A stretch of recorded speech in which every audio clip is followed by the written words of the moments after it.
All right. So you're at TopDown Systems. Yes. What do they do? TopDown Systems does customer communication management, which is kind of a changing definition right now. And changing so much, in fact, that Gartner and Forrester, Madison, a bunch of people who report on that industry are no longer going to report on CCM as just CCM. And I think we're one of the reasons why. Now they're going to just start talking about customer experience, of which CCM is a small part of. And when I say I think we're one of the reasons why is when we started to develop this new product of ours called InTouch. You asked me a question, is going to make me dive right into it. But the new product called InTouch, which reaches out beyond what used to be customer communications management. Is that CCM? CCM. CCM used to just be basically large batch jobs, sending out bills, sending out explanation of benefits for insurance companies, sending out letters, or even sending off letters from a CRM system. There's an actual rep involved and is talking to a person on the phone and fills out a letter. And it's gone way beyond that now. It's gone into SMS, messages, YouTube, Facebook, all kinds of different channels to reach customers. And it becomes a big part of making sure that a customer, what they call a customer journey, I'm sure you've heard all this before, a customer journey is a smooth one. And we would like to see it get to the point where you're on the phone with a rep on your way into the office. You get to the office and now you're in a chat session, a video session with that same rep, and you're having an interactive dialogue with them and they're writing you something at the same time. And all right, can you send me a recording of this? Can you send me a confirmation? And it goes right to your text or your email or wherever you want to receive it. We'd like to see it get that smooth that you could literally go from, phone to desktop to, tablet to paper seamlessly without ever knowing that it happened to you. And that's the problem you're solving right now. That's awesome. We're taking the first steps towards solving that problem along with a lot of other people. No one's going to solve this by themselves. Right. Otherwise they would have. Right. It's going to be an iterative approach. It's going to, small improvements here and there over time.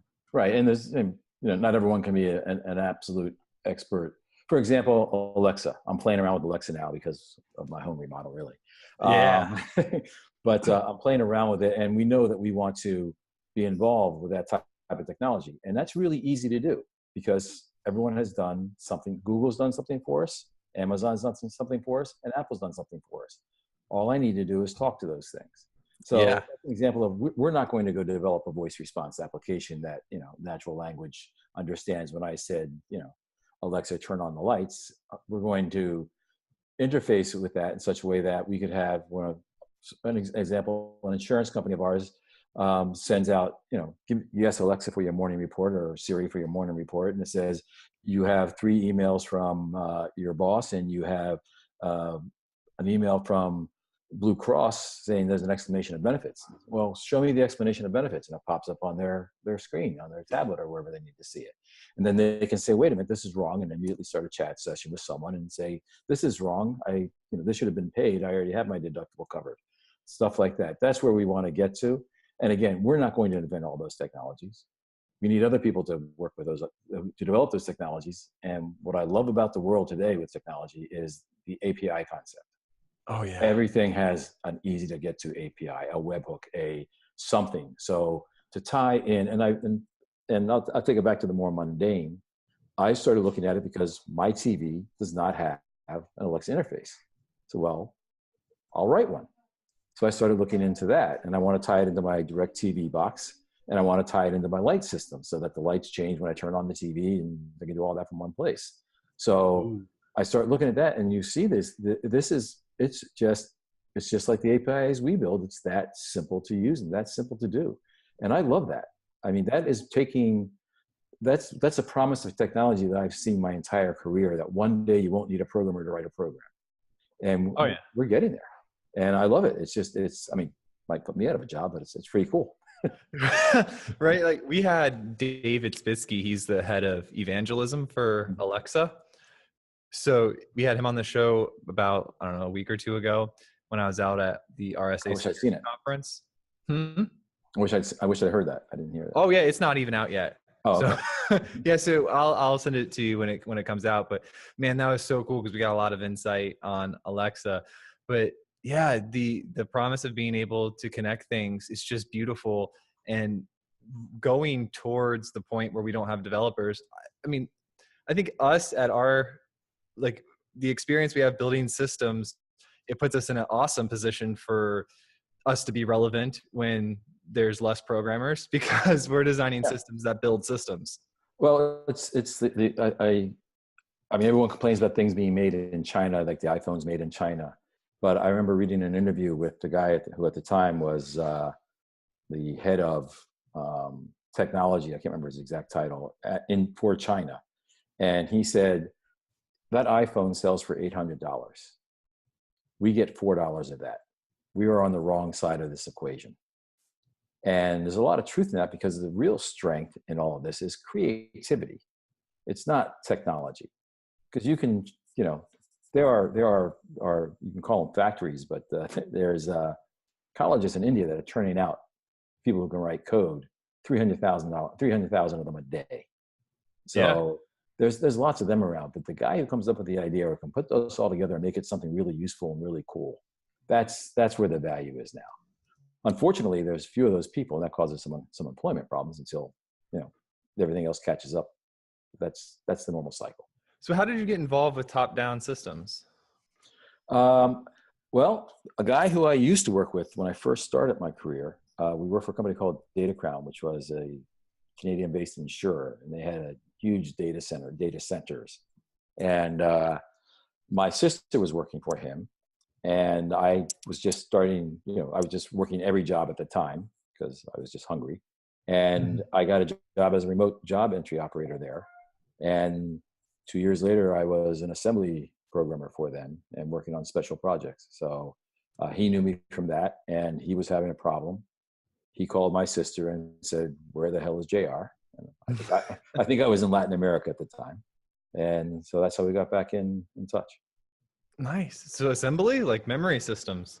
Yeah, this is I'm dating myself, but yeah, this was an IBM mainframe type systems. So It was interesting. I was reading this article about the rise of like hackers and security experts from other countries, and one of the things, the benefit that they had is they would get our old technology, essentially like the scraps of technology because of how cheap it was, on a huge delay. So they were learning these fundamental principles of, like, they were learning assembly like 10 years ago, 12 years ago, as the thing that was like the new hot technology, which we have moved so far from that they were using that old technology in order to attack our newer systems, because we've since because we don't have a lot of assembly experts. We don't have a lot of low-level experts anymore. Everyone's so far up the stack, and they're learning and excited about the bottom of the stack, and they're like, whoa, you guys have all these gaps, and they're just wide open, but no one even really is aware of them here.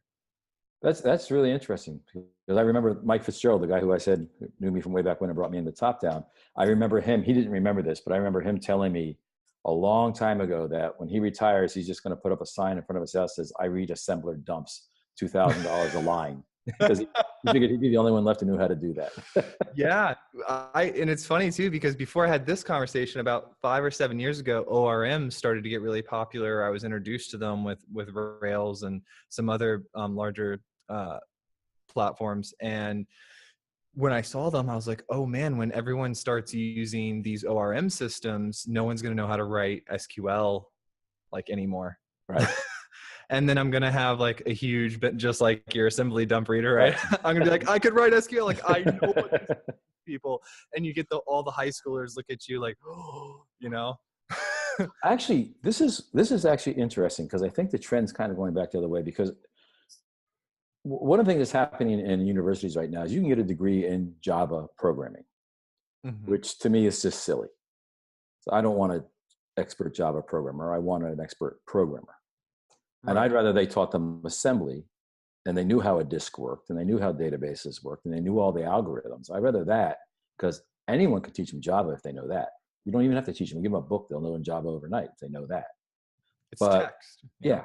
it's just, I know I want to do this. There must be a way to do it. How do I do it? And is there a library that makes it easier? That's what becomes your question after time. And I've been I do a lot of volunteering in the local school system because I have kids in there. And I was working with a few of the teachers there to push STEM and STEAM programs. And I started pushing the STEAM because I have a daughter who's really good at art, but has no interest in technology. And I'm trying What's STEAM? This is new for me. I'm just hearing it. STEM is science, technology, engineering, and math. STEAM adds art. Oh, very cool. So the idea is, okay, you want to be a creative person. You want to make movies. Do you know how a green screen works? Do you know how you're going to do those special effects? You know how to talk to the guy who knows how to do those special effects. So there's a side of art that you have to know. And that's what I'm trying to explain to my daughter, because she has no interest. I mean, she does really well in math because we insist on it and all that. But she has no interest in science and she has no interest in math. She's just doing it because she can. And I'm trying to explain to her, it's like, they're very soon, the only people who are going to have really good jobs in this country are really creative people, of which you're one, who know engineering as well, because that's where the world is going. So she really likes art, you said? She loves art. She loves art. She loves science. They're the same thing. That's what I keep trying to, she'll know that one day. Yeah. She's 16, so she knows everything besides that. But, yeah. When I hit that intersection in my mid-20s I'm in my early 30s now, but when I hit that intersection of science is art, and like it all just kind of clicked, a lot of thanks to like the Neil deGrasse Tysons and, of the world, who explain things simply. When it all kind of clicked and I got that perception of how large life actually is on, a calendar of the universe. Right. At that point, that life started to make a whole lot more sense to me, and art and science blended. But yeah, you use one to fuel the other, and they go back and forth. Yeah. Plus, that's a way to communicate with you who, I'm not, I did a real fast weekend thing for a friend who has a scientist working for her, and they couldn't get some software working. So I went in one weekend, and so I'm talking to these scientists. Now I have no idea. These guys are like PhDs in physical chemistry and stuff like that. And they're way over my head talking about, time of flight spectrography. But, between three of us, we got the whole thing working in a weekend. And I did it as a favor to start a company. So I did it as a favor for a friend. And it required the three of us to kind of be able to translate between each other's expertise. And artists have the same issue right now. They have, if you want to make a movie, you're not making a movie nowadays without, excuse me, make sure I turn off notifications here. You're not going to turn out a movie today without technology and without technologists involved. You're just not going to do it. Yeah. And you can make a much better movie because at a much cheaper. This is actually interesting because it's the entire kind of explains what's going on in the world now in my mind, is that you can have a movie set in Rome and never leave your basement. That's how good the technology is getting. Never leave your basement. I mean, we have movies and set it's on other available to me. And exactly.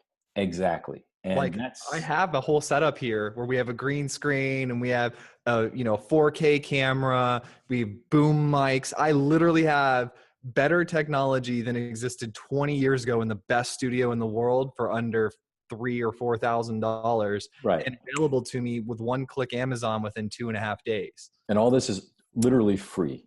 I mean, not literally, it's virtually free. I mean, it is free. That would have been $1 million back then, and it wouldn't have been on 1/100th of what it is today. And it's the problem that IBM has right now. IBM has these huge, all the big companies have these huge systems lying around that they have to somehow write off or get money out of. And I can sit in my basement and compete with them and have I can have more processing power than IBM owns. Well, maybe not IBM, but than a lot of large companies own at my fingertips, literally for 1 year free from Amazon. Or Azure or whoever. I was speaking with Puget Systems. They make these custom computers, and the founder of the company's name is John. And we were talking about how AMD is making a comeback against Intel because they're kind of capping out at their chip processing speeds. And AMD was always kind of like the lower, cheaper provider, but they did some innovation, got some better people, and Intel stopped progressing as fast as they could because you can only get so small. Right. And so now AMD is catching up and becoming a player in the game after being off the map for like 18 years. And so I was like, oh, this is really interesting, right? Because they ran into like a physical requirement. And now you know what's running through my head right now as I'm talking about this? When you were saying earlier that people don't understand how computers work, I'm like, so many people don't understand what you were saying about like the hard drives, like how they actually work, the fact that they're magnetic fields and how data reads and writes to them. Like, oh, I was having that conversation about 2 weeks ago when we were out at the RSA conference, and it just, when you sit so high up in the software stack, everything feels so clear because you see the text. And then when you start looking at how security works and how memory gets stored and how hard drives actually put memory into a system and store it and retrieve it back out, it's really, really cool. Sorry, my mind just went off on that. Right. Well, those things, the reason those things I think are important is that programmers have, in general, I think, including, although I'm not really a programmer anymore, although I still program. I'll program my lights. That's all of us, right? Yeah, exactly. But I think they've gotten not lazy, sloppy, because it's memory and disk and speed has just gotten cheaper and cheaper. So if I write this and it's slow, tomorrow it's going to be fixed by someone who comes out with a faster chip, or there's going to be more memory available, or I'll use up all the disk space because I'll make a bigger disk tomorrow. But when you start getting into large systems, and now we're going back to the mainframe days, in my opinion, because that's what the internet is, the cloud providers. It's just a mainframe system. It's just a time sharing system. And now you have huge workloads. I mean, you look at Facebook's workload, you look at what, Amazon's running for everyone out there, or Sky, whatever the name is in France. I mean, they're running huge amounts of data and processing through their systems. And I literally had this conversation with one of our developers in something where he wanted to do something one way, and I'm saying, yeah, but that's going to be a little slower. And he said, well, I mean, it might be 10 milliseconds slower. See, we're talking about doing, 10 million of these in an hour. What's 10 million times 10 milliseconds? Because that's how much you're slowing me down. Yeah. So 10 milliseconds is a lot of time to me. To him, it's not, because he's young. Like 10 milliseconds is like, that's a lot of time. Not when you multiply it by 10 million. When you start getting into the larger systems, there's fewer and fewer people who think this way. I think, this is where I was alluding to with the STEAM and STEM programs before. I think you're going to see a switch back to people who understand the hardware, because the example I'll give you is a friend of ours asked me what she should get her son because he's really into technology. And I think he was at the time maybe in second grade. Mm-hmm. So I said, get him an Arduino or a... yeah, that's what I was thinking you were going to say. Right. I was like, get a Raspberry Pi kit. Right, one of those. So I said, or an Edison, one of those. And I don't remember. I think she got the Edison, but I'm not sure. Probably because she recognized the Intel name. But she got it for him. Well, about 2 years later, maybe in their fourth grade, I went in and did a career day. And this is the popularity of this stuff now. They had to move me from a classroom into their Audion, because there's that many kids who signed up. And one of my daughters was not one of them when I did it for my daughter's class. She likes art. Snuck out in art. She was painting something. Exactly. She was looking at, some author came in or something because she likes to write. But in any case, that kid was there along with these other kids. And these guys understand hardware. They know how oh, you raise a signal here and I capture it here and I get the interrupt here. And this kid's asking me Python questions to the level of like, man, if it was legal, I'd hire you. Yeah. Like, right. I mean, they know this stuff. And at the time, they were maybe 10 years old.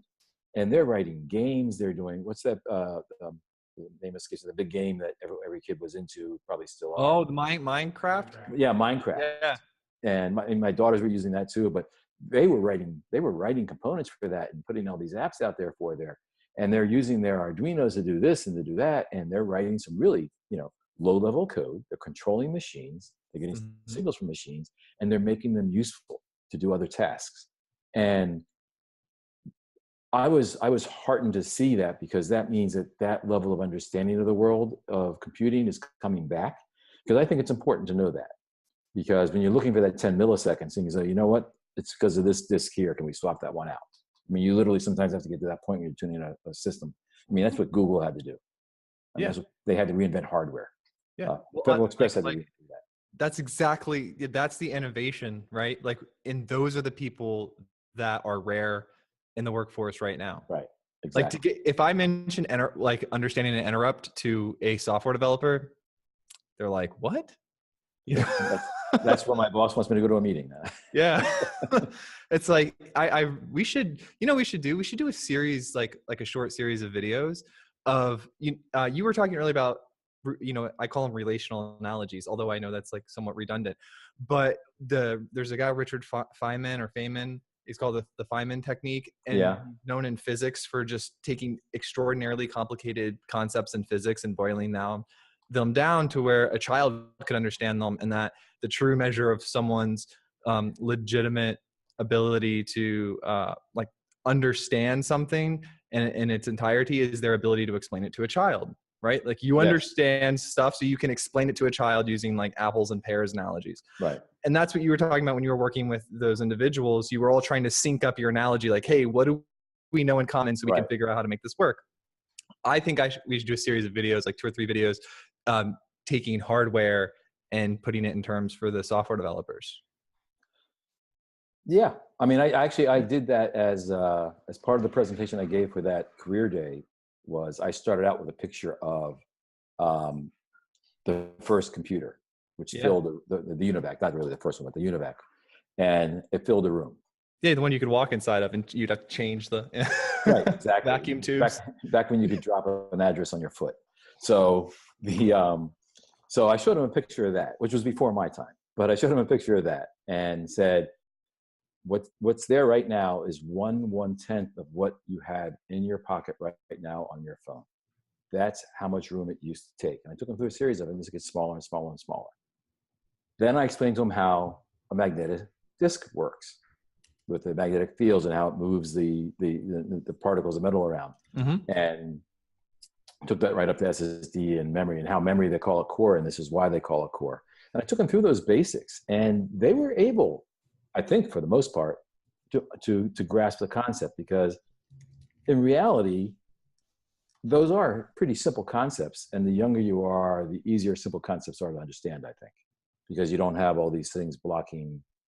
We get really good at making things complicated as we get older. Right. Exactly. I mean, there's a classic example. There's a whole test they actually have on this, but the one I always remember is they draw 9 boxes inside of a square, and you have to get from this box to this box down in this corner and only cross 2 lines. And 90% of adults can't do it because they're trying to figure out how to do it inside the box. Yeah. Kids just go like this, outside and back in. Yeah. I was going to fold the paper over itself like it was one plane crossing over another. Exactly. Put the thing right through it. You're like, there's some physics for you. Just crossing dimensions. That's normal. Yeah. And for a kid, that's like, since there's no bound of a box to them yet, we teach them that boundary, that there's a box here. You can't go over that line. Oh, okay. Color inside the lines. Yeah. And then our eyes get trained, our brain gets trained to work within the box. Right. Instead of figuring out how to just get to the core solution. So how large is the current team? You're awesome, by the way. I'm super enjoying this. How large is your development team currently? We run between 7 and 10 people, including designers and everyone else who's involved in the process. Are you mostly local or remote? We do some development. Well, everyone's kind of spread out. We have people in Florida. We have people out in California. I'm in Pennsylvania. The main office is in Rockville. And we have some developers over in Poland as well. A great team there called Software Mill that works with us. And then you have like a modern deployment stack. You guys are writing tests. Obviously, you write tests. I mean, you can't. People that have been programming for a long time, they do the testing. Right. We do. I don't personally, but yeah, we do the whole. Write the test first, write the code, run the tests to make sure the code works. We go through the entire modern SDLC process. We run an agile shop, so where we have a sprint, and which I love. You guys do the morning stand-ups? We do, and for some of it, we tried to automate that with something called Tatsu, which I haven't heard of that. Oh, it's a really nice little thing. It ties into Slack. I'm sure you've heard Slack. Oh yeah, I've muted my Slack so we don't hear from Slack in the call. I just did. Right. So Tatsu integrates with Slack, and it does your morning stand-up by sending messages to Slack, and each person has to answer. Oh, that's And awesome. it is, but it took away some of the interaction that we needed between people. So I kept Tatsu because I like to wake up in the morning or whatever. I like to go to Slack in the morning and see what's my day going to be like and what happened last night. Because we have people working in different time zones. And also with Tatsu, I can go to one place and see what everyone was working on. And I do that. Then we have our morning meeting also. And I have a much better understanding of what's going to be said in that morning meeting because I see what they were working on already and what problems they were having. So we still do the morning meeting. It goes very quickly, probably because they have it clear in the mind because they did the Tatsu thing. That's the idea. Right. But it will then say, okay, is there anything else we have to talk about? Should we because we schedule the meeting so there's time afterwards if two people have to have a conversation or if we all have to have a conversation because someone's having a problem and they can't figure it out. Well, let's figure it out now. We have the time set aside now to figure this problem out. Unless it requires a larger group or a larger meeting, but that's now Tatsu. They need the Alexa integration. Yes, they do. Yeah, while you're showering, give me my morning report, right? Then Exactly. Tatsu starts reading your. I bet you, because Slack has a great API. I bet you I could write that. Yeah, no, But you can do that in a day. So, what are you really excited about now that you have like an upcoming project or a project that's fixing to hit production? Like, what are you excited about at TopDown Systems? InTouch, I think is we're being called by the analysts that we have the future roadmap, that we own that, we've developed that, and it's true because basically when we did InTouch as greenfield, we did not take what we had and change it to be a microservices architecture. And that's really smart because a lot of the company, because TopDown has been around for a long time. 30 years, 35 years. 30, yeah, wow, 30. I was going to say 20. So 35 years. And they're like resourceful and modern enough to realize that, hey, we need to just do something greenfield, like not try to fix something because it's been around for a long time. Earlier, what you were saying, how larger companies are trying to justify old stuff, right? Right. The depreciation of their assets. Like you guys are saying, like, let's just do it right and build it. Right. So we built the microservices architecture, which when we decided to do that was I don't even think they called it microservices at the time. Docker was just in its infancy when we first were doing how should we do this? I was playing around with Vagrant files and started playing around with Docker. I said, well, this would be probably a really good way to do this. And we were even thinking on-premise at the time. We weren't even thinking cloud at the time. That kind of got introduced by marketing that this seems to be the up-and-coming thing. I mean, cloud existed, but the idea of doing our stuff as cloud at the time because of security concerns, everything else was just, no one's going to do that. But we decided, like, you know what? Let's go with the latest technology, even if it's not quite ready yet, because it will be by the time we are. We got lucky. We picked Docker, and that was the right one to pick at the time. I know a lot of people are saying that Docker is going to die because of there's another one out there that we started. Docker Swarm is going to die because there's another one out there starts with an E. What's the name? Don't remember that.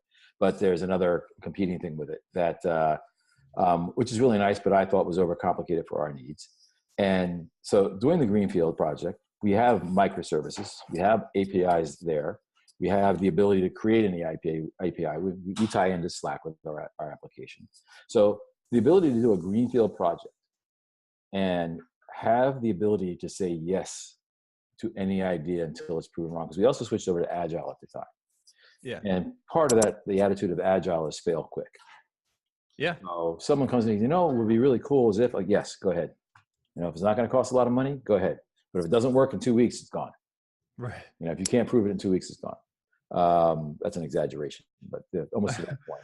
I asked people what they were doing before Agile, like what methodology. And so now I call anything before Agile was this new methodology I made up called chaos. The Agile process is, I think, how it really worked. Just we pretended it didn't. You just said, a developer gives you a time frame, double it by 2. And then you'll still be late. I think the developers always kind of worked in that Agile mode. They talk to each other a lot. They check in with each other all the time. They just freeze up when management comes by and says, when is this going to be done? Well, when it's done. And when management said, I was being interviewed by some younger developers, and they were, I don't know, probably about 12 years younger than me. And they were asking me like, well, when did you learn about Agile, or, like, how did you come about like understanding your product management? And I said, well, so I've been writing code for, 17 years now. And I started writing code, and then it was very difficult to get stuff done. So I created a series of organizational tools for myself and ways to hold myself accountable on lists and spreadsheets. And then I started working with other developers, and then we figured out a method to work together. And then about 7 years ago, people started calling it Agile. Right. Yeah. But you learn through trial and error of projects. And it was really interesting. There were, to them, the only thing that exists is Agile, because when they came into the market, right, that's what was there. Exactly. One of the issues that we had in getting people to adopt Agile, and this is actually a funny story in this, is getting people to adapt Agile is the two things is, one, not estimating with time, estimate with points. Because over the long range, you'll come up with an accurate timeline from it. And the other one was that, actually that's three of them, I guess. Another one is that they want credit for their points. Well, it didn't get through QA, so you don't get, it's not done. Well, I did all this work, I'm not getting credit for it. Well, that's not what this is about. Yeah. Not, you don't accumulate those points and you get a trip to Disney. we're just doing that too. Right. And they act like it's like, they get trip to Disney if they win all these points. So, and the meetings, the daily meetings. And I remember when I first was reading about Agile and looking into it, there was everyone asked that question, like, how do you get anything done with all these meetings? And the answer was, we don't know, but it works. We don't know, but it works. Yeah. Which is a good enough answer. I was talking with CTO last week, and this quote stuck in my head. He said, he tells his team that you're not paid, like, programmers aren't paid to write code, they're paid to ship code. Mm-hmm. And for some reason, like, it was the first time I've ever heard that. And it just it stuck with me like every single day for the past couple of weeks now. It's like, wow, that's like such a great way to look at it, because the most recurring conversation I have with upcoming technologists or CTOs that are just getting their first time in teams is managing their deadlines and not hitting deadlines. And I'm like, well, your ability to define done does not match your C-level counterparts version of done. Done means it's in the customer's hands. Someone's paying me, right? Yeah, not like it's time to write data migrations. Like, it's technically working in development. There's still some more testing, but like, it's on the screen. That's not done. Done's in production, running in your customer's hands. Right. It works on my machine is not an answer to, is it done? Yeah, that is right. So, the other thing that really intrigued me about TopDown Systems is we had originally reached out and talked with the marketing person there. His name's John, correct? Right. Yes, John Zimmer. Okay, John Zimmer. So we originally reached out and was talking with John and jumped on a call with him. We ended up getting this conversation about like Kubernetes and APIs and stuff. Kubernetes, and I'm like, that's the one I was trying to think of. Yeah. And I'm like, I'm sitting here talking to their marketing person, and they are like throwing down the technical knowledge of like a VP of engineering. I was real excited. Yeah, it's John was a really good acquisition for us. Because he has that technical background and he has the marketing side, and he's very easy for me to talk to, because I don't have to, very rarely do I have to translate what I'm talking about. He more often has to translate what he's talking about to me from the marketing side.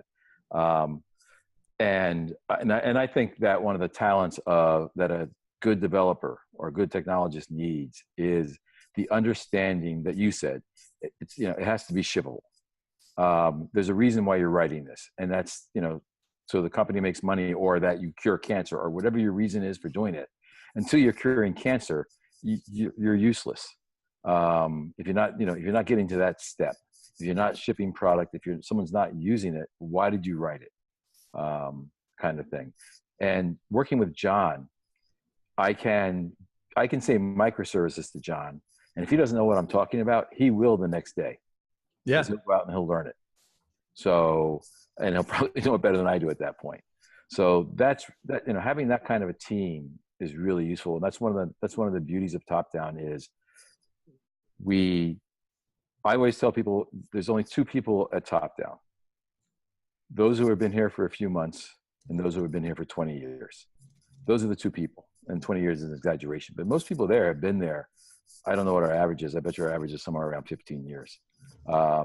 People come in, their first job even, and generally the only ones who leave are the ones that aren't going to make it.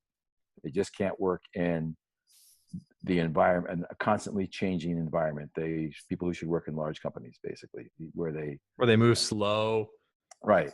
Yeah. I mean, I remember being amazed walking into a shop and I'm talking to someone and and we're trying to solve a problem, and we're installing our old product there.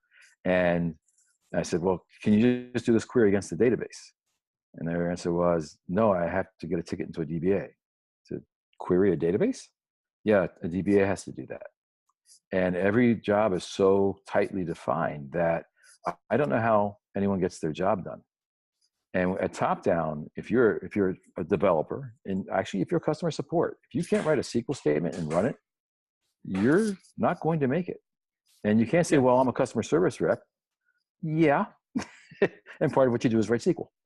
Yeah. And that's the thing. I mean, to be an efficient business, if that's the way your business is set up, then that's the requirements for the job. Right. And, where you have to be good at almost everything. You don't have to be, I don't expect them to go out and develop an entire application in every aspect of it, or even design one.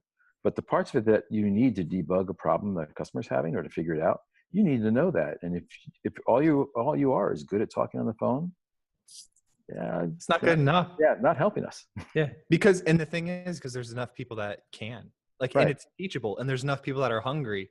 And when it comes down to it, we as humans, we have the capacity to learn. And as cool as it is, and as much as we know about the technology, you can learn the basics in a day or two in order to, I could take anyone that can read and write and speak, that's 8 to 10, 12 years old, that has a desire to learn. That's the most important thing, that has a desire to learn. And I could teach them how to write a basic, select all, return them back to me.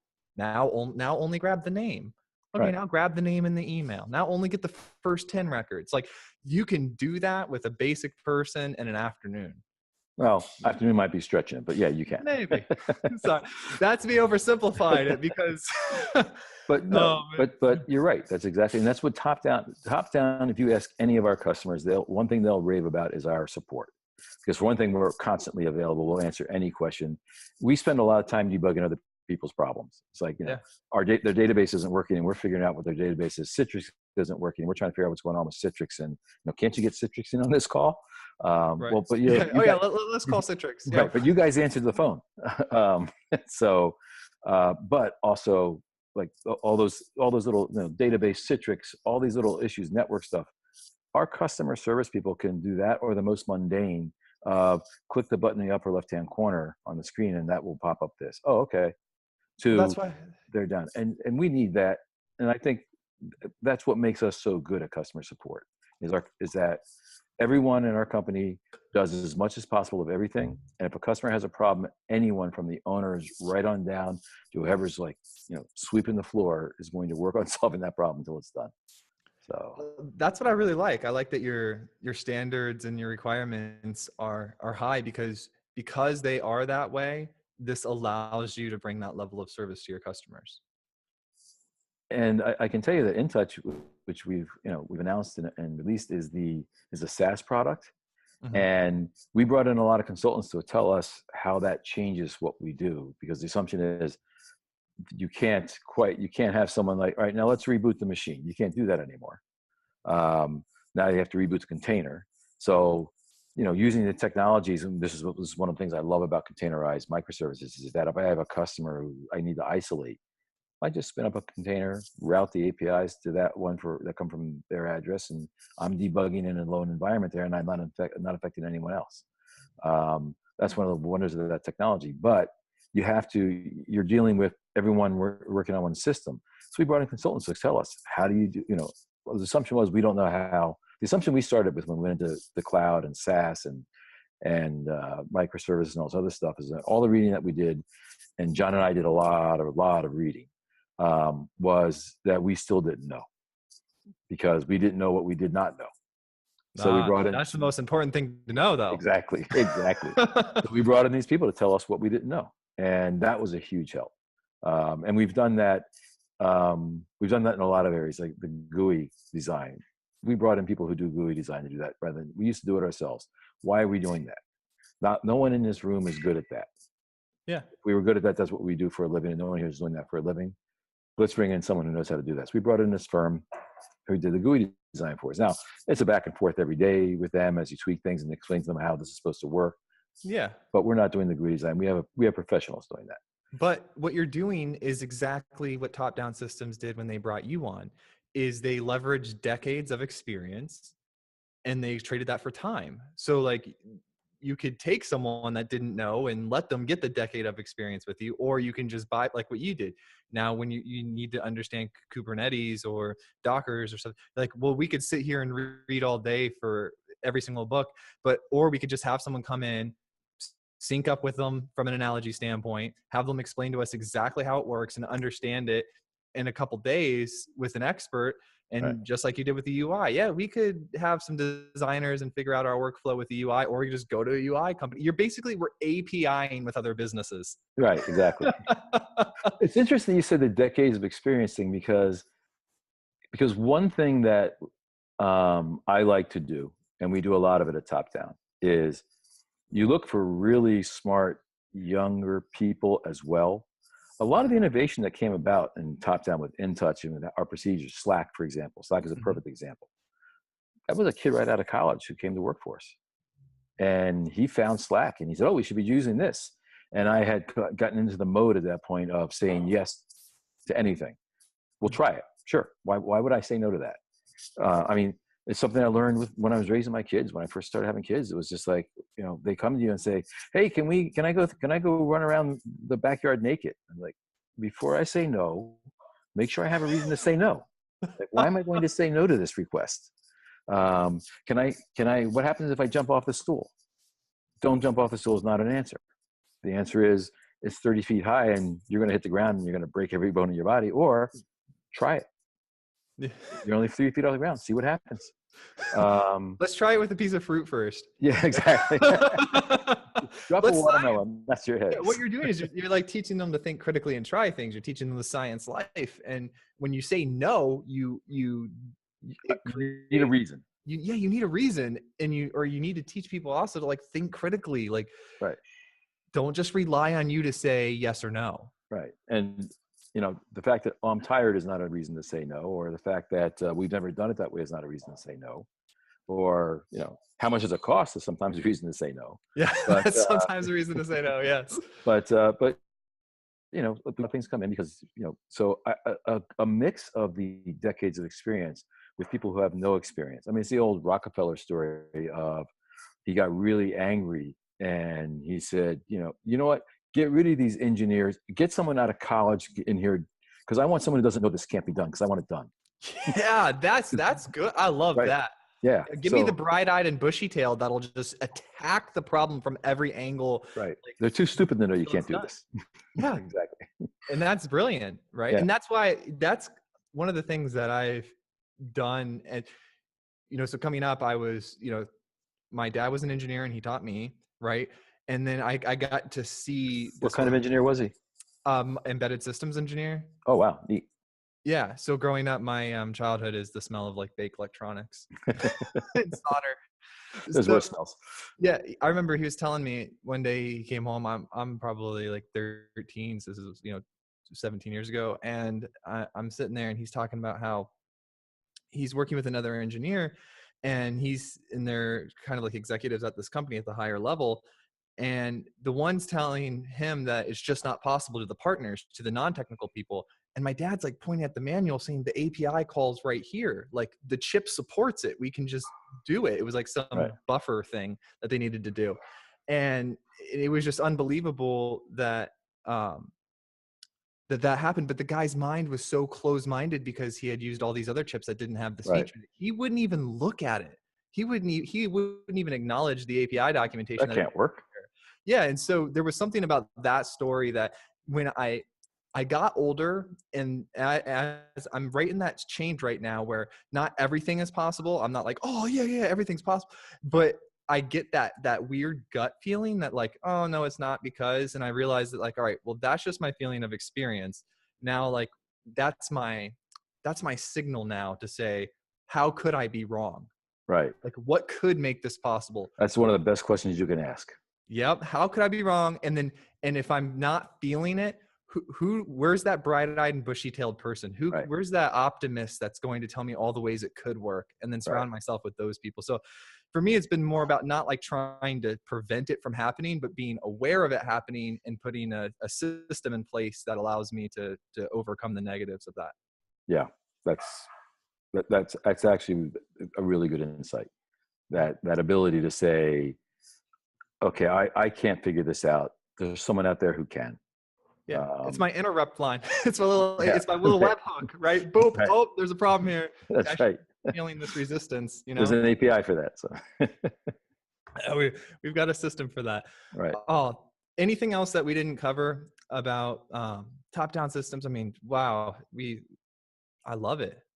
What exactly does InTouch? I know we talked in the beginning. You said a little bit about the ultimate goal of InTouch, right? Where you were going with the top-down systems, Right. about the seamless communication. Maybe just a little wrap up on where exactly it's at today. Today, it's available. We're selling it, and it's has the ability to create in a designer and this is a big ability. It has the ability to. I'm trying to think in marketing terms here, but the ability for if you wanted to go in and create a communication across all those channels that I talked about, there's one place to go. You can develop all your content, all your formats, and then you can look at what's it going to look like on a phone, what's it going to look like as a text message, what's it going to look like in print, what's it going to look like on a web page, what's it going to look like on a tablet, what's it going to look like in horizontal on a tablet, all in one place.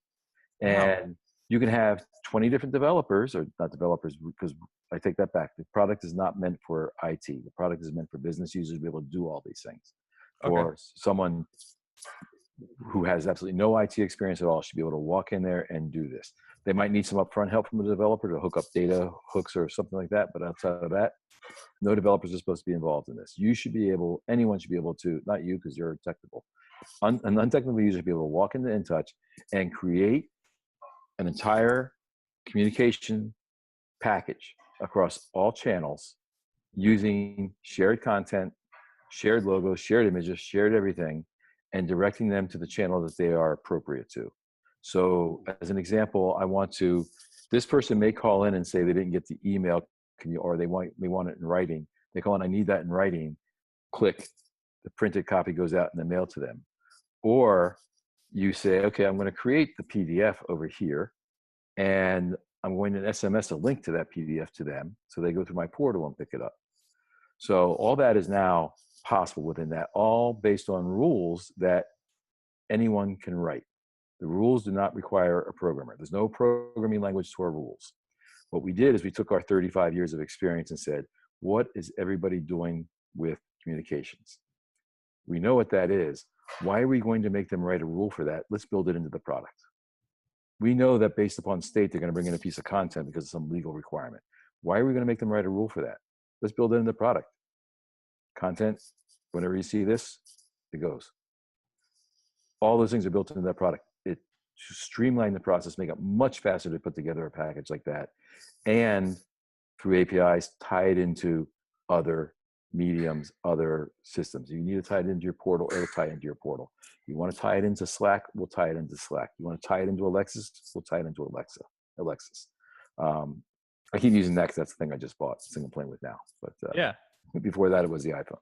So you just kind of blew my mind a little bit. I didn't realize that that's what it did.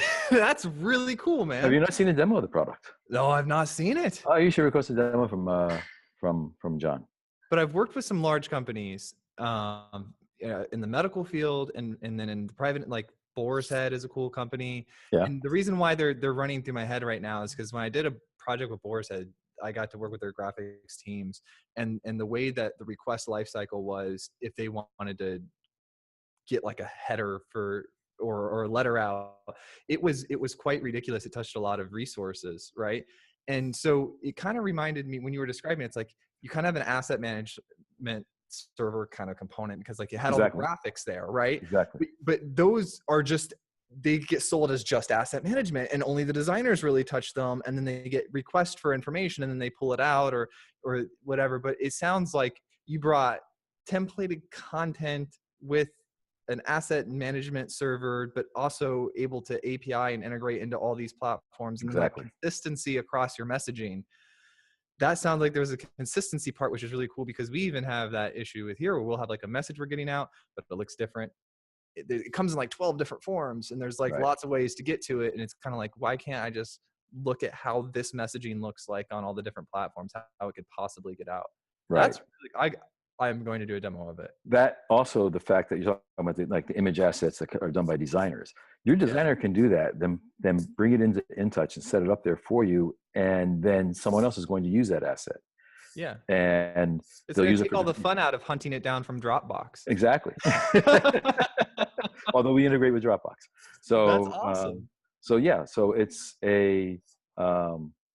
it's just a centralized place to manage communications. For a complete customer journey, we know we don't stand alone. We know you have to have other products to work with us, which is why we did the APIs. Because so who's your core customer? You'd have to ask John that. I'd have to ask John that. So I think you said you guys had a lot of cool like banking customers. Do you have a lot we have a lot of insurance and financial companies. There's a lot of regulation. There's a lot of letters that go out there. Yeah, and we have like people who do publishing as well. I don't. The only time I pay attention to that is when it comes through marketing to me as a request for a feature.